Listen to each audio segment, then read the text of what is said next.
তারপর রাস্তার মধ্যে হেঁটে বেড়াচ্ছিল। ওদিকে উল্টো দিক থেকে বিজ্ঞানী আসছিলেন। বিজ্ঞানী গোপালকে দেখতে পেয়ে বলে, ও গোপাল, কোথায় চললে? গোপাল তখন বললে, যেদিকে চোখ যায় ওই দিকেই চলে যাচ্ছি। বলে, গোপাল, তোমার কি কিছু হয়েছে? বলে, আসলে বিজ্ঞানী মহাশয়, গিন্নি সীতাহার চাইছে, তাই একটু রাগারাগি হয়েছে। বলে, তাতে কি হয়েছে? গিন্নিমা যখন চেয়েছে তাহলে তো তোমার উচিত বানিয়ে দেওয়া। গোপাল বলে, বিজ্ঞানী মশাই, সীতাহার বানাতে যে খরচাটুকুনি আমি ওটা কোথা দিয়ে পাবো বলো তো? বিজ্ঞানী মশাই বলে, গোপাল, তুমি একটা কাজ করতে পারো, তুমি গিয়ে রাজামশাইয়ের সাথে দেখা করো, নিশ্চিত রাজামশাই তোমায় সাহায্য করবে। তারপর গোপাল বলে, বেশ বিজ্ঞানী মশাই, দেখি তো রাজামশাই সাহায্য করে কিনা। তারপর রাজামশাইয়ের কাছে যায়।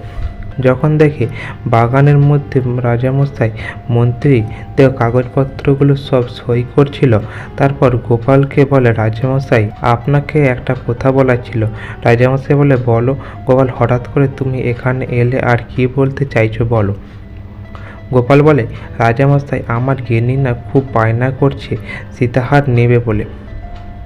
রাজামশাই বলে, বেশ, তো তাহলে বানিয়ে দাও। গোপাল বলে, রাজামশাই, সীতাহার বানিয়ে দেওয়ার মধ্যে তো আমার কাছে পয়সা নেই। রাজামশাই, মন্ত্রীমশাই মনে মনে ভাবে, এই বেটা গোপাল এসেছে নিশ্চিত রাজামশাইয়ের কাছ থেকে টাকা নেবে বলে, কিন্তু আমি তো তা হতে দেব না। গোপাল তখন বলে, রাজামশাই, আপনি কিছু আমায় টাকা দেবেন রাজামশাই। রাজামশাই তখন বলে, মন্ত্রী, গোপালকে কিছু টাকা দিয়ে দাও তো, গিন্নির জন্য সীতাহার করবে বলে।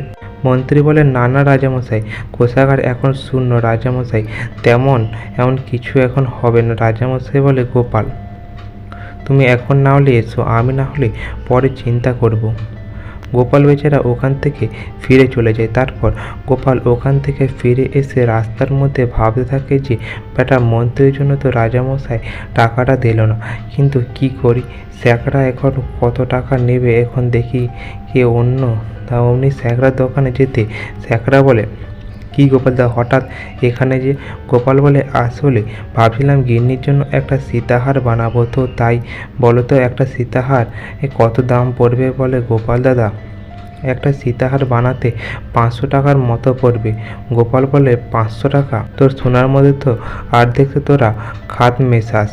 বলে, সেই তো আমরা মেশাবো। বলে, তাহলে তো ওগুলোর দাম ওজনটা তো একসাথে করে নিস, ওগুলোর দামটাও তো কাটিস না, ওটা তো সব একসাথে নিয়ে নিস। বলে, ওটা আমাদের 10 পুরুষ ধরে এইরূপ নিয়ম চলে আসছে। গোপাল বলে, এইরূপ লোক ঠকিয়ে এরূপ ব্যবসা করছিস? বলে, গোপাল দাদা, তোমার নেওয়ার হলে নেবে, না নেওয়ার হলে নেবে। বলে, তোরা কি ভাবছিস তোরা লোক ঠকাস না? যেদিন তোরা নিজেরা ঠকবি সেদিন বুঝতে পারবি। বলে, আমরা আজ পর্যন্ত কোনোদিনও ঠকিনি, আর কেউ আমাদের ঠকাতেও পারবে না। অমনি গোপাল বলে, বেশ, দেখিস তুই ঠকাতে পারিস কিনা। তারপর গোপাল ওখান থেকে চলে আসে। ওদিকে এসে বাড়ি ফিরে যখন থেকে গিন্নি রাগ করে বিছানার মধ্যে শুয়ে রয়েছে, প্রথমে গোপাল গিয়ে বলে, ও গিন্নি, খিদে জ্বালায় পেট তো চুঁচা করছে, তুমি কি খাবার বেড়ে দেবে না? গিন্নি কিছু না বলে চুপটি করে শুয়ে থাকে। গোপাল বলে, নিশ্চিত গিন্নির এখনো রাগ থামেনি, আগে সীতাহার ব্যবস্থা করি, তারপর নিশ্চিত গিন্নির রাগটা থেমে যাবে। তার পরের দিন গোপাল পুনরায় চিন্তা করতে করতে রাস্তায় যেতে থাকে যে কি করা যেতে পারে, কেমন করে আমি সীতাহারটা ব্যবস্থা করি। তারপর গোপালের মাথায় একটা বুদ্ধি আসে। গোপাল এক বৃদ্ধ সেজে প্রথমে যায় স্যাকরার দোকানে গিয়ে বলে, হা, ও বাচ্চা, আমি তোমার খুব নাম শুনেছি আমার ছেলের কাছ থেকে, ছেলে তোমার খুব প্রশংসা করেছে।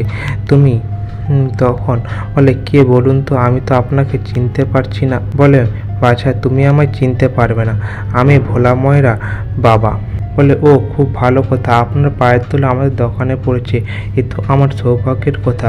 বলুন আপনি কি বলতে চাইছেন। বলে, বাচ্চা, আমি শুধু বর্ধমান থেকে ছেলের কাছে এসেছিলাম, তাই ভাবলাম বৌমাকে কি কিছু একটা গয়না দেই, তাই একটা সীতাহার যদি বানানো যেত। বলে, হ্যাঁ, কেন বানানো যাবে না, অবশ্যই বানানো যাবে।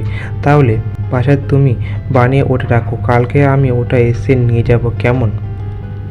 তখন নাহলে তোমার ওই মূল্যটা দিয়ে দেবো। আর মূল্যটা কত হবে? বলে, 500 টাকার মতো হবে।